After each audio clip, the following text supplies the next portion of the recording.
कोई चिंता नहीं है कि दुनिया में क्या हो रहा है। वो समझते हैं कि मोदी जो है, वो अपनी सारी मस्ती पूरी कर ले, क्योंकि मोदी जी के जाने में अब कुल 180 दिन रहे हैं। मोदी जी के बारे में एक बात समझ लीजिए, मोदी मस्त, भाजपा पस्त। नमस्कार, हिंद वॉइस में आपका स्वागत है। मैं हूं इकराम, हमारे साथ मौजूद हैं डॉक्टर नरेंद्र कुमार जी। सर, आज आपसे 2024 चुनाव को लेकर बहुत बात करनी है, बहुत सारे सवाल हमारे पास है, लेकिन मैं शुरुआत करूंगा इंडिया गठबंधन के उस लेटर से जो उन्होंने मार्क जुकरबर्ग और गूगल के सीईओ सुंदर पिचोई को लिखा है, जिसमें तमाम 28 विपक्षी दलों के साइन है, नाम है, और उन्होंने ये कहा कि आप लोग जो सत्ताधारी पार्टी का रवैया है, उनका प्रचार प्रसार है, उसके एजेंडे को बढ़ावा देते हैं, साथ ही दूसरे लोगों का प्रचार प्रसार है उसे कम करते हैं और सांप्रदायिकता को बढ़ावा दे रहे हैं। आप इस पर रोक लगाइए, नहीं तो आगे आपको नुकसान उठाना पड़ सकता है। क्योंकि देखा जाए तो कई बार आरोप लग चुके हैं फेसबुक पर, यूट्यूब पर कि ये लोग भारतीय जनता पार्टी का समर्थन, उनके प्रचार ज्यादा करते हैं। अगर ऐसा कुछ हुआ तो कितना बड़ा नुकसान होगा बीजेपी के लिए, मोदी जी के लिए? सर बताएं। प्रेस को हमेशा जो है निष्पक्ष रहना चाहिए और उससे सिर्फ खबरें देनी चाहिए। इसीलिए कहते हैं कि न्यूज़ और व्यूज़ ये 2 अलग-अलग चीज़ें होनी चाहिए। न्यूज़ का मतलब है जो हो रहा है उसको आप बताएँ, और व्यूज़ का मतलब है कि उसके बारे में आपके क्या विचार हैं। हिंदुस्तान में हमने देखा कि जो मीडिया है, वो एक तरह से एक तरफ़ा रुख लेके बैठा रहता है, और इसीलिए हमने देखा कि 14 न्यूज़ एंकरों को इंडिया गठबंधन ने चेतावनी देकर ये कहा कि हमारे एंकर आपके प्रोग्राम में नहीं जाएँगे।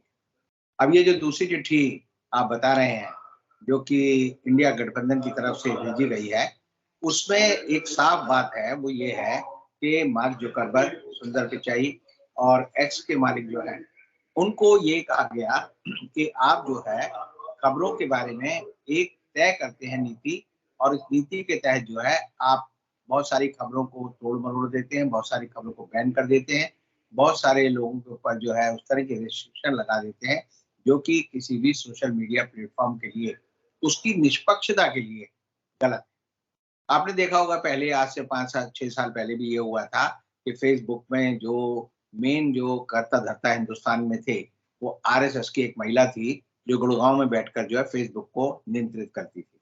जब उसका पर्दाफ़ाश हुआ तो उसे फ़ेसबुक से इस्तीफ़ा देना पड़ा।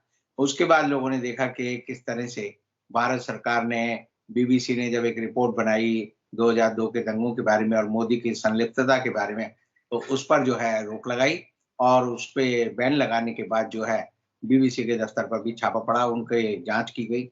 इसी तरह देखते हैं कि हम ट्विटर के जो ऑफ़िस है, उस पर भी पहले गुड़गाँव में जो ऑफ़िस था, उस पर दिल्ली पुलिस की स्पेशल सेल ने एक बार छापा मारा, और लगातार इस तरह की बात होती है।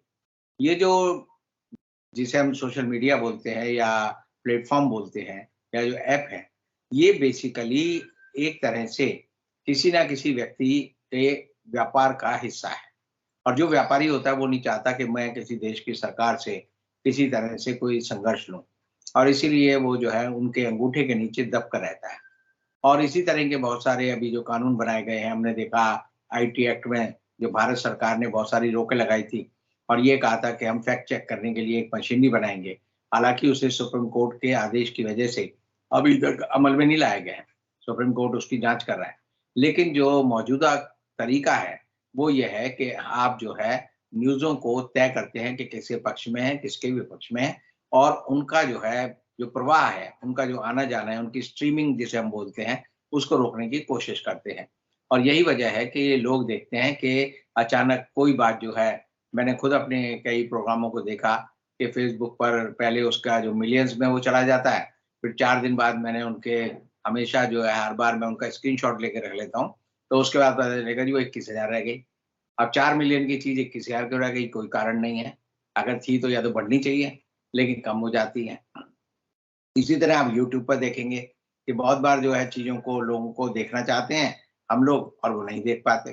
तो ये जो तरीका है, ये एक तरह से जिसे व्यापार की भाषा में कहते हैं अनफेयर ट्रेड प्रैक्टिस, गैर उचित ये जो है, जो कार्य है, इसके ऊपर जो है हर आदमी को जागरूक रहना चाहिए। अब जो खड़गे हैं, उन्होंने जो ये बात कही है कि आप जो है ऐसा करते हैं, तो सबसे बड़ी बात है कि उँगली उठाकर अगर आप किसी को बता रहे हैं कि आप ये गलत कर रहे हैं, तो एक तो इससे पता चलता है कि हम उस पर निगाह रखे हुए हैं, और दूसरा ये है कि दूसरे को डर रहता है कि हमारे ऊपर इसकी प्रतिक्रिया हो सकती है। ये ऐसे ही है जैसे खेतों में देखते हैं ना, एक डरोना एक होता है, एक घास फूस का एक आदमी बना देते हैं, उसको टोपी पहना देते हैं, उसको आदमी का कपड़े पहना देते हैं और वो होता बांस का है, लेकिन उसका ये हाल होता है कि वो हवा में हिलता जुलता है, तो जो कौवे हैं या और चिड़िया या परिंदे हैं, वो दूर देखकर उनसे दूर रहते हैं और एक तरह से उनको चेतावनी मिल जाती है। खड़गे जी ने जो ये बात की है, इसका मतलब सीधा साफ है कि एक चेतावनी उनको दी है और ये बताया है कि जनता भी समझदार है, जनता भी समझती है और जो लोग कह नहीं पाते, कहने का मतलब ये होता है कि उससे चेतावनी जिस आदमी को दी जा रही है, उसको ये बता देते हैं। कई जगह आपने देखा होगा ना, लिखा होता है कि you are under the surveillance of CCTV.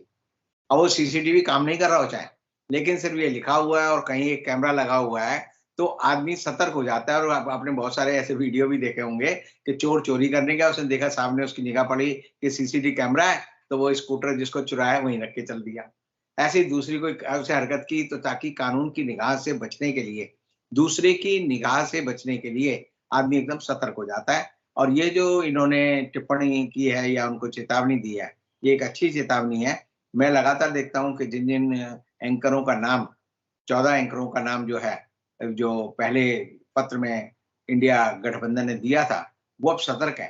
थोड़ी उनकी भाषा सुधरी है, थोड़ा उनका भाव-चाल सुधरा है और थोड़ा उनका बोलने का तरीका बदला है। तो हमेशा ऐसा होता है कि जब भी आप किसी को चेतावनी देते हैं, तो ऐसा नहीं है कि उसको कोई आदमी इग्नोर कर देता है।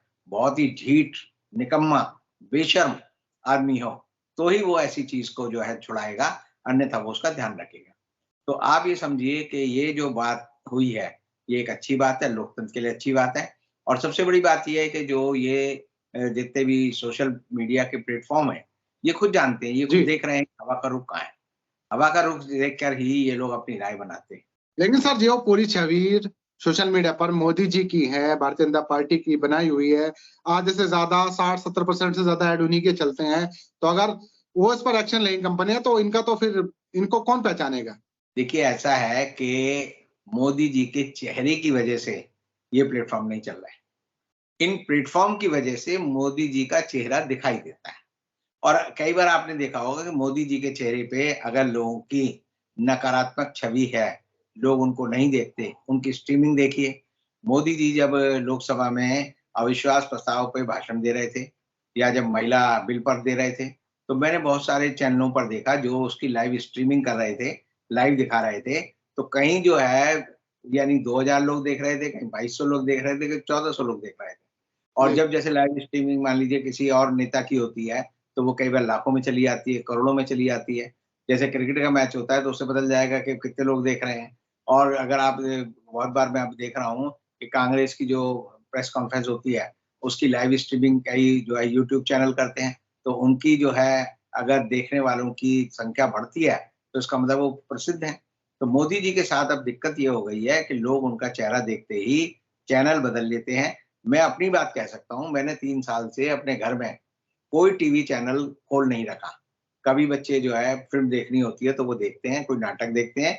मैंने टीवी की खबरों को देखना 3 साल से 4 साल से बंद कर रखा है और उसके बाद मैं बड़ा सुखी हूँ क्योंकि उससे समय बचता है। क्योंकि आप 10 चैनल खोलोगे, एक ही न्यूज़ देखेंगे, एक ही चेहरा देखेंगे, एक ही बात सुनेंगे और उस बात में कोई सारगर्भित बात नहीं आती। मुझसे बहुत सारे लोग पूछते हैं, "भई आप इतनी सारी जानकारी कहाँ से जुटाते हो?" तो आप देखिए मेरे जीवन में भी 24 घंटे हैं, दूसरों के जीवन में भी 24 घंटे हैं।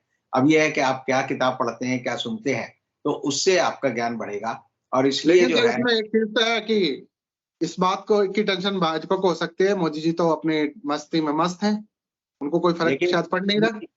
मोदी जी के बारे में एक बात समझ लीजिए, मोदी मस्त, हुँ। भाजपा पस्त। भाजपा पस्त हो रही है, लेकिन मोदी जी को इससे कोई मतलब नहीं है और कोई मतलब इसलिए नहीं है क्योंकि मोदी जी का कल भी मैं देख रहा हूँ कि पूरी दुनिया चिंतित है, इराक में, ईरान में, लेबनान में, जॉर्डन में, यानी आप समझिए मिस्र में, अमेरिका में, ब्रिटेन में यानी किसी भी देश के राष्ट्राध्यक्ष को आप इस रूप में नहीं देखेंगे कि उसे दुनिया से कोई मतलब ही नहीं। जी। मोदी जी अकेले जो है पहले तो चले गए उत्तराखंड और वहाँ जाकर एक मंदिर में बैठ गए, वहाँ के लोगों से, औरतों से मिले और उनसे उनके कपड़े पहन लिए। वहाँ के कपड़े पहनने के बाद फ़ोटो खिंचा ली। फोटो खिंचा के मोदी जी ने 2-4 जो नाटक करते हैं, उनका जो तरीका है, वो कर लिया और फिर सेना के कैंप में गए, फिर वहाँ पे चीफ मिनिस्टर से मिले और वापस चले आए। आप समझिए जब दुनिया युद्ध के कगार पर है, लोग सोच रहे हैं कि विश्व युद्ध होगा नहीं होगा, लोग सोच रहे हैं कि क्या होगा। लोगों की चिंता जो है वो ये है कि लोगों की चिंता का ये स्तर समझ सकते हैं कि जो वर्ल्ड कप के मैच हो रहे हैं वो नहीं देख रहे लोग। वर्ल्ड कप की कोई गूंज हिंदुस्तान में नहीं है, क्योंकि सबकी चिंता जो है वॉर को लेकर है, वॉर की खबरों को लेकर है। एक-एक खबर जो है 2-2 मिलियन, 5-5 मिलियन, 8-8 मिलियन देख रहे हैं। 80 मिलियन तक लोगों की व्यूअरशिप है। किसकी खबरों को? यानी अमेरिका का राष्ट्रपति दिन में 3 बार आकर जो है व्हाइट हाउस में प्रेस कॉन्फ्रेंस कर रहा है। 3 बार। हर देश के जो नेता हैं उनसे बात कर रहा है। दुनिया में 108 देशों से अमेरिका के राष्ट्रपति ने टेलीफोन पर बात की है। तो आप समझिए इतनी गंभीर स्थिति में मोदी जी मस्त। मोदी जी तो बिल्कुल मस्त राम की तरह हैं कि उनको जैसे कहते हैं ना कि आग अपने राम मस्ती में, आग लगे बस्ती में। तो मोदी जी तो अपनी जो है इच्छाएँ हैं, उनका शेड्यूल जो है उसमें कोई नहीं है। अब आपने देखा होगा कल जो है बिहार में ट्रेन का एक्सीडेंट हो गया। मोदी जी जी। अगर दिल्ली होते और वो कहते कि इवेंट बनानी है, तो वो तो बिहार चले आते और वहाँ पर मोदी, मोदी के नारे लगवा लेते। लेकिन मोदी जी ने वो भी देखना पसंद नहीं किया। हमारा जो मणिपुर है वो जल रहा है, मोदी जी वहाँ नहीं गए। यानी मोदी जी मणिपुर नहीं गए, कहाँ चले हुँ, गए? उत्तराखंड।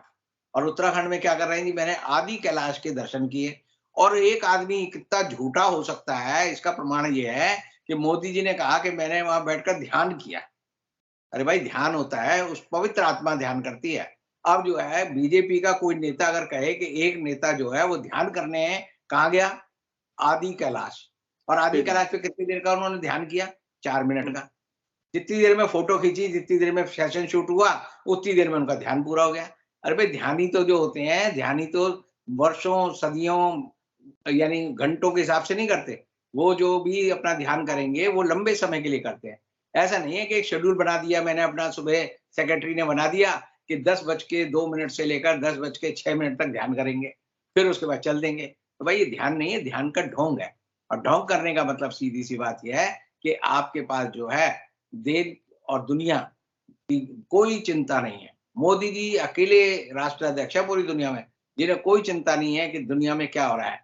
वो समझते हैं कि मोदी जो है, वो अपनी सारी मस्ती पूरी कर ले क्योंकि मोदी जी के जाने में अब कुल 180 दिन रहे हैं। अब 180 दिन में क्या-क्या करना है उसका उन्होंने शेड्यूल बना रखा है। 10-15 फ़िल्में देखेंगे, 10-15 जो है वो जगह भाषण देंगे, 10-15 जगह जो है वो अजीबो-गरीब ड्रेस पहनकर जो है फ़ोटो खिंचाएँगे। तो उनके लिए जो है इस समय दुनिया में बड़ी शांति है, दुनिया में हर चीज़ रुकी हुई है, कहीं कोई लड़ाई नहीं हो रही, कहीं कोई चिंता नहीं है, यानी कोई लोग नहीं मर रहे, कहीं देश में जो है उपद्रव नहीं हो रहे, यानी कि हर आदमी बौराया हुआ है। 800 करोड़ लोग हैं पूरी दुनिया में, तो 800 करोड़ में सिर्फ अकेला मोदी है, जो बड़ा शांत है, जो ध्यान कर रहा है, जो मस्ती ले रहा है, जो हर तरह से ये समझो कि वो उस तरह के है जैसे वाजिद अली शाह का किस्सा आता है कि जब उनके वज़ीरों ने उन्हें बताया कि अंग्रेज़ों की फ़ौज आ गई है, तो वाजिद अली शाह ने अपनी चप्पल पहनाने वाले आदमी का इंतज़ार किया। कि कोई आएगा मुझे चप्पल पहनाएगा, जब चप्पल यानी जूती पहनाएगा और जब वो जूती पहनेंगे तब वो खड़े होके चलेंगे। तो मोदी जी बिल्कुल वाजिद अली शाह हैं। आप ये समझ लीजिए वाजिद अली शाह की आत्मा अगर कहीं आई है, तो वो मोदी जी के अंदर आई है और मोदी जी जो है वाजिद अली शाह के नए अवतार हैं। लेकिन ये और इतनी बेफ़िक्री क्यों है? अगर 2024 का चुनाव में भारतीय जनता पार्टी टेंशन ले रही है, उसके जाने का उसे डर सता रहा है, तो मोदी जी की मस्ती का कारण क्या है? क्यों बेफ़िक्र हैं? क्यों कुछ फ़र्क नहीं पड़ रहा है? देखो वो कबीरदास ने कहा है कि आई मौज फ़कीर की दिया झोंपड़ा फूँक। आई मौज फ़कीर के मन में आया जी, कि जी। झोंपड़ा फूँक दो तो उसे फूँक दिया। आदमी सोचता है संसारिक आदमी सोचता है ना जिसके बच्चे होते हैं, बीवी होते हैं कि कल क्या खाऊँगा, परसों क्या खाऊँगा। मोदी जी के जीवन में क्या है? अगर मोदी जी चुनाव हार जाते हैं तब भी उन्हें दिल्ली में सरकार मकान देगी, ये कानून है। दिल्ली में उनको जो है एक सरकारी कार मिलेगी, उनमें दिल्ली में उन्हें सेक्रेटेरिएट मिलेगा, उनको पेंशन मिलेगी, तो मोदी जी को खतरा क्या है? मोदी जी किस लिए भाई हाय तौबा करें?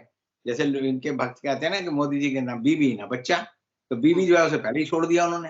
तो जी, जी। सारी ज़िम्मेदारियों से अगर कोई आदमी तय कर ले कि मुझे कोई ज़िम्मेदारी नहीं निभानी है, तो इसलिए कहते हैं एक कहावत है कि समझदार के लिए मौत होती है। कि समझदार जो होता है वो बेचारा सोचता रहता है, परेशानी करता रहता है। जो बेसमझ है कि तुलसीदास जी ने भी कहा, सबसे न्यारे मूढ़ जिन्हें न व्यापे जगत गति। मूढ़ आदमी, मूर्ख आदमी, उसको कोई जगत गति नहीं होती।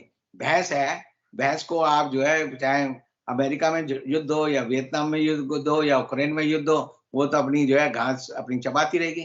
तो भैंस के आगे बीन बजाना इसलिए कहावत बनी कि भैंस के आगे बीन बजाओगे तो भैंस सर नहीं लाएगी, डांस नहीं करेगी, क्योंकि उसे समझ ही नहीं है।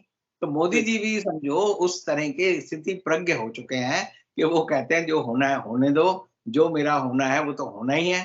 तो जब आदमी ये मानता है कि कोई चिंता है, कोई डर है, कोई मैं सुधार कर सकता हूँ, तो मोदी जी जानते हैं आज के समय में कि वो किसी चीज़ में सुधार करने लायक नहीं बचे हैं। उनकी क्षमताएँ खत्म हो गई हैं, नष्ट हो गई हैं। तो अब मोदी जी की जो आपने ये बात की कि मोदी जी को कोई चिंता नहीं है, देखिए मोदी जी ट्विटर के एक्सपर्ट हैं। वो उन्होंने ये अपना जो यूट्यूब चैनल बनाया है, उसमें उन्होंने 2007 से लेकर 2023 जब अभी कहा था लोगों को कि आप जो है घंटी का बटन दबाएँ, तो उन्होंने कहा कि 21,000 वीडियो उन्होंने उस पे लॉन्च किए। 21,000 का मतलब हो गया कि 16 साल में 21,000 मतलब 1 साल में 1,500 कम से कम उनकी वीडियो जो है उन्होंने लॉन्च किए हैं। और अगर उस हिसाब से गुणा भाग करेंगे आप, तो 5-6 वीडियो रोज़ डालते हैं वो।